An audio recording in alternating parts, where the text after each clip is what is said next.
पढ़ लेते हैं कि बुक में क्या लिखा हुआ है, फिर हम आगे चलते हैं ना। फिर हम इन लीनियर इक्वेशंस को, हमारे इस चैप्टर में हमें इन लीनियर इक्वेशंस को सॉल्व करना है, ठीक है।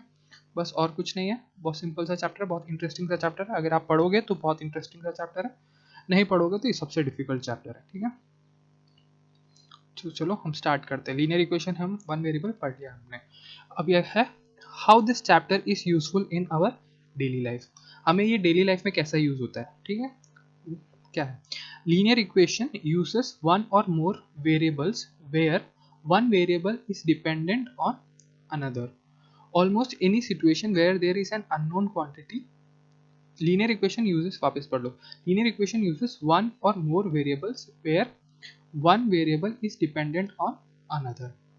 मतलब लीनियर इक्वेशन या तो वन और वन से ज़्यादा, मैंने आपको बताया था ना। इक्वेशंस तो ये भी हो सकते हैं ना, जैसे हम वन वेरिएबल पढ़ रहे हैं, बाकी इक्वेशन तो ये भी हो 2x + 3y + 7 = 2, इक्वेशन तो ये भी हो सकती है, इक्वेशन तो ये भी है ना, लीनियर इक्वेशन ही है, क्योंकि पावर यहाँ पे भी वन है, यहाँ पे भी वन है, तो ये भी लीनियर इक्वेशन ही है, बट दो वेरिएबल। लेकिन हमारा चैप्टर वन वेरिएबल का है, तो इसलिए वन वेरिएबल। और ये जो x की वैल्यू होती है वो डिपेंड करती है कि हम क्या रखते हैं, जो जहाँ वैल्यूज चेंज हो सकती है, तो ठीक है। तो ओके, आई होप सो आपको समझ आ गया हो कि इस लाइन का मतलब क्या है, ठीक है। तो आगे चलते हैं। Depend on another, almost any situation where there is an unknown quantity can be represented by a linear equation। अब वही कह रहे हैं कि अगर ऐसी कोई भी क्वांटिटी हो जो हमें नहीं पता हो, तो हम उसको लीनियर इक्वेशन के थ्रू रिप्रेजेंट कर सकते हैं। कि कोई अननोन क्वांटिटी हो, हमें नहीं पता, तो हम उसे लीनियर इक्वेशन की क्वांटिटी में पता कर सकते हैं। जैसे कि मैं आपको एक छोटा सा एग्जांपल दे दूँ, है ना, कि जैसे आप लोगों ने सब, जैसे आपके पापा गए प्लॉट खरीदने ना, प्लॉट खरीदने गए एक, ठीक है, 1000 स्क्वायर फीट का प्लॉट खरीदा। 1000 स्क्वायर फीट, ये क्या 1000 स्क्वायर फीट क्या है, ये एरिया है, ठीक है। मतलब ये प्लॉट का एरिया कितना हो गया, 1000 स्क्वायर फीट, ठीक है। अब हम पापा खरीदने गए, अब उन्होंने कहा कि सर ऐसा है कि एक साइड, ये जो साइड है ये 25 मीटर है, 25 फीट है, ये जो 25 फीट है, दूसरा साइड मेरे को पता नहीं है। तो ये जो अननोन क्वांटिटी है ना, जो दूसरा साइड मेरे को पता नहीं है, इसको मैं लीनियर इक्वेशन में लिख सकता हूँ। क्यों? एरिया का फॉर्मूला क्या होता है, एरिया का फॉर्मूला होता है लेंथ इनटू ब्रेड्थ। इसी एरिया का फॉर्मूला ये होता है ना, length into breadth equal to area. अब मेरे को एक लेंथ पता है, चलो उसको लेंथ मानो या ब्रेड्थ मानो, इक्वल टू बी मेरे को पता नहीं है, मेरा आंसर, और एरिया कितना है मेरा 1000।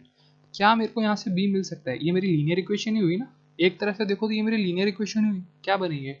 25b is equal to 1000। ये मेरी लीनियर इक्वेशन है। तो वही कह रहा है कि almost any situation where there is an unknown quantity can be represented by a linear equation, like figuring out, like figuring out income over time, calculating mileage rates और predicting profits। linear equation make all these possible। so ये जो जितनी भी चीज़ें लिखी हैं, हम सब में linear equations यूज कर सकते हैं। देखो linear equation बहुत इंपॉर्टेंट होता है हमारे चीज़ों को सॉल्व करने के लिए। many people use linear equations every day without actually knowing that they are using it। तो बहुत सारे लोग linear equation यूज करते हैं, बट अगर अभी आप जाके पूछ, पापा आराम से कर देते हैं ये चीज़, बट अगर आप पापा से जाके पूछो कि पापा इसको कहते क्या है, तो उनको ये नहीं पता को इसको linear equation in one variable कहते हैं, बट वो यूज तो करते हैं ना। तो पता सबको है, बस नाम नहीं पता। अ linear equation tells you how much we can afford, whether we need to bring enough wood for the fire to burn overnight, figure how much paint you need to paint your house, or buy enough gas to make food। linear equation provide answer to the all questions, thus linear equation is everywhere। तो linear equation सबसे important chapter होता है हमारे लिए समझने के लिए। तो आज के लिए अब थोड़ा और आगे देख लेते हैं सम बेसिक डेफिनेशंस, ठीक है। डेफिनेशन क्या है? We already know that the statement 3 + 5 = 8 is a true statement, but the statement 7 + 2 = 8 is not true. मतलब वो कह रहा है कि देखो 3 + 5 is equal to is true statement and 7 + 2 is equal to 8 is not true। तो ये तो आपको देख के पता चल रहा है, क्योंकि 3 में 5 ऐड करोगे तो 8 आएगा ही, मतलब यहाँ LHS और RHS बराबर आएगा। लेकिन यहाँ 7 + 2 करोगे तो यहाँ 9 आ रहा है और यहाँ 8 आ रहा है, जो कि ट्रू नहीं है। तो ठीक है, तो ये वही बता रहा है ट्रू स्टेटमेंट और नॉट ट्रू स्टेटमेंट्स, ठीक है। तो अब अगला देखो, अगला हम देखते हैं क्या है। such such mathematical statements which may either be true or false not both but not both are called mathematical sentences. uh, जो जो स्टेटमेंट्स होते हैं विच में भी इधर ट्रू और फॉल्स, सच मैथ स्टेटमेंट्स ट्रू या फॉल्स हो सकते हैं लेकिन उनको मैथमेटिकल सेंटेंसेस नहीं कहते हैं। तो इस पे हम ज़्यादा ध्यान नहीं देंगे ये क्या है और क्या नहीं है, ठीक है। हम सीधा आते हैं एक, चलो ये ओपन स्टेटमेंट भी देख लेते हैं। ओपन स्टेटमेंट क्या होता है? The statement 2 plus x equal to 5 may be true or false depending on the value of x. If x equal to 1 then 2 plus 1 is equal to 5 is false. If x equal to 3 then 2 plus 3 is 5 is true. Thus we can say that the mathematical sentencing containing variables become either true or false depending upon the value of the variable. तो हमने starting में पढ़ा था कि variable होता क्या है and open sentence का मतलब क्या होता है।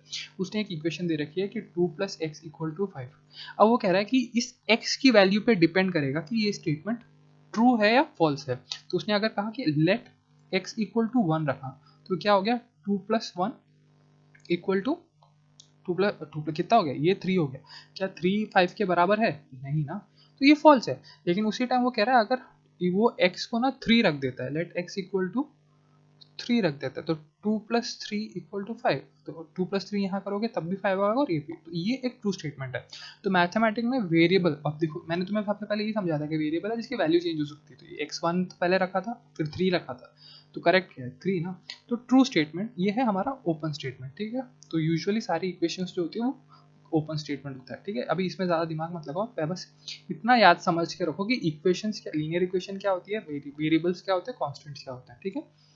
आगे आगे चलते हैं। This type of sentence is called an open, thus 2 plus x is an open sentence। Open sentence वो होता है जो आइदर ट्रू स्टेटमेंट हो सकता है और नहीं हो सकता है, ठीक है। An equation, an a statement of equality in two algebraic expression which involves one or more literal variables is called an equations। तो वही मैंने आपको समझाया था कि इक्वेशन मतलब क्या होता है। इक्वेशन मतलब होता है a statement of equality। Statement of equality मतलब सिंपल सा मतलब इसका जिसमें LHS और RHS हो, मतलब एक इक्वालिटी, इक्वल साइड, मतलब तुम्हारा LHS और RHS इक्वल करना है। हमारा एम क्या है जिसमें LHS और RHS इक्वल है। So statement of equality of two algebraic expressions, algebraic expression मतलब mathematical expressions which involves one or more literal variables, जिसमें एक से ज़्यादा वेरिएबल, एक या एक से ज़्यादा वेरिएबल, जैसे 2x plus 4, ये एक मैथमेटिकल। अब आप कहोगे सर इसमें इक्वल, अगर मैं यहाँ इक्वल टू जीरो कुछ नहीं लिखा तो इक्वल टू जीरो है, तो ये मेरा एक वेरिएबल जिसमें LHS भी है RHS भी है, ये एक ओपन स्टेटमेंट है। यहाँ एक x की वैल्यू आएगी जो इसको सेटिस्फाई कर देगी, ठीक है। तो ये है example 3 plus x equal to 7 is an equation। तो इन्होंने यहाँ दिया रखा है 3 plus 7 is an equation। The set of values of variable which makes the open sentence is called solution set, ठीक है। तो सेट जो आंसर, जो इसको ना, जो इसका आंसर देता है, जो इस इक्वेशन का आंसर देता है, हम उसको सॉल्यूशन कहते हैं या रूट कहते हैं, रूट ऑफ लीनियर इक्वेशन, ठीक। अब हम आगे चलते हैं। लीनियर इक्वेशन, तो हमने लीनियर इक्वेशन के बारे में पहले भी पढ़ा ही था, फिर भी सुन लो क्या होता है लीनियर इक्वेशन। बुक में क्या लिखा है? An equation which involves only one variable whose highest power is 1। Linear equation का मतलब है यही जो लिख रखा है ना कि ये one variable, it's not correct, ठीक है। An equation which involves only one variable whose highest power is 1 is known as linear equation and that example। तो ये वो कह रहा है कि लीनियर इक्वेशन, यहाँ जो लिख रखा है ना कि ओनली एक वेरिएबल, ऐसा कुछ नहीं है। Linear 2x plus y equal to 3 भी एक लीनियर इक्वेशन है। लीनियर का मतलब ही होता है पावर से रिलेटेड, कि जो उसकी पावर होती है वो क्या होनी चाहिए, 1 होनी चाहिए, ठीक है। सो ये थोड़ा बुक देखो, बुक इज नॉट 100% करेक्ट तुम्हारी ना। सो ये x plus 4 इक्वल टू 19 ये एक लीनियर इक्वेशन है, क्योंकि इसमें x क्या है, x की पावर क्या है 1। x by 2 minus x by 3 equal to 9, दो x है लेकिन x तो x ही तो है, सेम ही तो वेरिएबल है। ये भी लीनियर इक्वेशन है, ये भी लीनियर इक्वेशन है, ये भी लीनियर है, ये भी लीनियर है, ये भी लीनियर है। एक बार सब बच्चा खुद से देख लेना, कोई डाउट हो तो मुझसे पूछ लेना कि क्या है, ठीक है। फिर ये भी लीनियर इक्वेशन है। अब अगला हमारा टॉपिक है रूट्स ऑफ लीनियर इक्वेशन। अब ये रूट्स ऑफ लीनियर इक्वेशन का मतलब क्या होता है? The value of variable which makes left hand side equal to right hand side in the given equation is called the solution or the root of equations। Roots of linear equation का क्या होता है, जो हमारा answer आता है ना, ये जो x की जो वैल्यू आएगी, हम किसी भी इक्वेशन को सॉल्व करेंगे इस x की वैल्यू को फाइंड करने की कोशिश करेंगे। जैसे मैं आपको इसी के साथ इसी का एग्जांपल देने की कोशिश करता हूँ। अब मेरे को इस x की वैल्यू निकालनी है, ठीक है। अब आप देख के चौंकना मत कि क्या कर रहा हूँ मैं दो तीन अपने पास दो मेथड है, तो हाँ दो मेथड है जैसे अपन ये सॉल्व कर सकते हैं, ठीक है। तो उनमें से मैं एक ट्रांसपोजिंग, आप पढ़ोगे आगे, अभी बस देखो ना कि मैं कैसे इस x की वैल्यू निकाल रहा हूँ। मुझे इस x की वैल्यू निकालनी है, तो मैं ट्रांसपोजिंग मेथड यूज कर रहा हूँ, उससे मैं इसकी वैल्यू निकाल रहा हूँ। हम पढ़ेंगे, मैं आपको पढ़ाऊंगा कैसे करना है। पर आप ये देखो, 2x plus 4 equal to 0, 2x equal to -4, x equal to -4/2, यहाँ से मेरे पास आएगा -2 आंसर। अब देखो मेरे पास अब यहाँ से एक x की वैल्यू आ गई है, ये है मेरा root of the linear equation, इसको हम रूट ऑफ लीनियर इक्वेशन कहते हैं। अभी तो क्या हमारे पास सिर्फ x की एक वैल्यू आ रही है, मतलब x की एक ही वैल्यू आ रही है। जब आप क्वाड्रेटिक इक्वेशंस करोगे या ऐसा कुछ करोगे तो पॉसिबली ऐसे x की दो वैल्यूज आएंगी, मतलब जो अननोन है ना उसकी दो वैल्यूज आएंगे, कि भाई ये दोनों वैल्यू रखोगे तब भी आंसर सेम ही आएगा। तो उसके लिए हम कहते हैं रूट्स, इसीलिए यहाँ पे एक s लिखा हुआ है, रूट्स। रूट्स मतलब एक से ज्यादा, मतलब प्लूरल, तो वही बात है ना, इसीलिए रूट्स। तो यहाँ पे मेरी x की वैल्यू क्या है, -2। अब देखो इस इक्वेशन में अगर मैं -2 रखूँ, ये जो इक्वेशन है क्या है, 2x प्लस 4 इक्वल टू 0, अगर इसमें मैं x में -2 रखूँ तो ये देखो 2 into -2 is -4, plus minus -4 is minus, तो 4 - 4 इज 0, देखो बराबर आ रहा है ना। तो यही है, ठीक है, रूट्स ऑफ लीनियर इक्वेशन का मतलब यही है। तो अब बस मैं पढ़ूंगा, अब सुनना। The value of the variable which makes left hand side equal to the right hand side in given equation is called the root of the equation. मतलब जो वेरिएबल की वो वैल्यू जो लेफ्ट हैंड साइड को right hand side के equal कर दे, उसको हम कहते हैं रूट। यहाँ उन्होंने देख रखा है example x plus 1 equal to 4, so x plus 1 equal to 4 है। अब ऐसी x की ऐसी कोई वैल्यू जो लेफ्ट हैंड साइड को राइट हैंड साइड के इक्वल करता है, तो अगर मैं x को 3 रख दूंगा तो 3 प्लस 1 4 हो जाएगा, जो कि बराबर हो जाएगा। तो x की वैल्यू क्या हो गई, 3। तो आई होप आपको ये समझ आ गया होगा। ये है 5x minus 2 is equal to 3x minus 4। तो सबसे पहले तो हमें इसको समझने के लिए अगर मैं आपको ये समझाने की कोशिश करूँ कि क्या लिखा हुआ है, ये है 5x minus 2 equal to 3x minus 4। इसको सॉल्व करना पड़ेगा, ऐसी x की वैल्यू लेके आनी पड़ेगी जो LHS और RHS दोनों को इक्वल कर दे, ठीक है। तो अभी तो डायरेक्ट अगर यहाँ एक सब्स्टिट्यूशन मेथड हम यूज कर सकते हैं कि हम x की वैल्यू रख के देखें, कि x पहले 1 रख के देखें फिर 2 रख के देखें। सो इससे बेटर मेरे पास एक ऑप्शन है कि हम ऐसे डायरेक्ट सॉल्व कर देता हूँ, और ये सॉल्व कैसे किया वो मैं आपको बाद में समझा देता हूँ, ठीक है।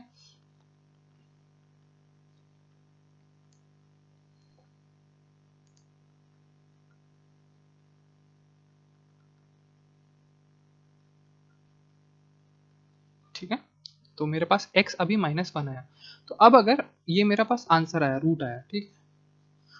अब अगर इस इक्वेशन में कहाँ गया वो इक्वेशन, ये रहा।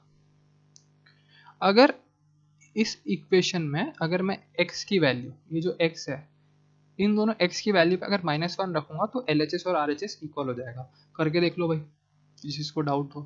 तो 5 into -1 -2 is equal to 3 into -1 -4, वही क्या है ना, जहाँ x लिखा था वहाँ -1 की वैल्यू लिखा है। तो 5 into -5 is 5 into -1 is -5 -2, 3 into -1 is -3 -4, minus minus plus होता है, तो -5 -2 -7 बनेगा, -3 -4 -7 बनेगा, इक्वल आ रहा है दोनों। तो वही है, तो कितने सिंपल से। अब सोचो अगर तुम्हें यहाँ सब्स्टिट्यूशन लगाना पड़ता, तुम एक एक तुम चालू करते 1 से, -1 तो लगाना जिंदगी में भूल जाते। तो ये मेथड्स है सॉल्व करने का, कितना इजीली दो स्टेप में, एक और दो स्टेप में हमारा वो सॉल्व हो गया, ठीक है। तो आई होप सो आपको ये भी समझ आ गया होगा। अब ये कैसे करते हैं वो हम सीखेंगे, ठीक है। अभी तक जो हमने वही पढ़ा है जो मैंने आपको सबसे पहले थोड़ा डिटेल में समझाया था, हम वही चीज़ें वापस पढ़ रहे। तो आई होप सो आपको कोई दिक्कत नहीं होनी चाहिए, जल्दी समझ आ जाना चाहिए, है ना। तो अब हम आगे चलते हैं, अब हम आगे पढ़ने की कोशिश करते हैं। सो जो नेक्स्ट है हमारा वो क्या है, सॉरी, चलो अब हमारा अगला जो टॉपिक है वो है linear equations in linear equation, sorry,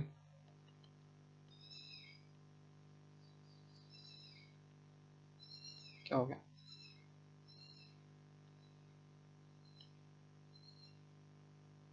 एक मिनट। सो या बच्चों, हमारा नेक्स्ट टॉपिक है linear equation in one variable. Linear equation in one variable, तो ये हम पहले ही समझ चुके हैं कि लीनियर इक्वेशन क्या होती है, जिसमें वेरिएबल की पावर वन होती है। वन वेरिएबल मतलब पूरे इक्वेशन में एक ही पावर होगी। तो उसके कुछ यहाँ एग्जाम क्या लिख रखा है, the equation involving only one variable with the highest power equal to one is called linear equation. तो the equation involving only one variable with the highest power one is called linear equation. ठीक है।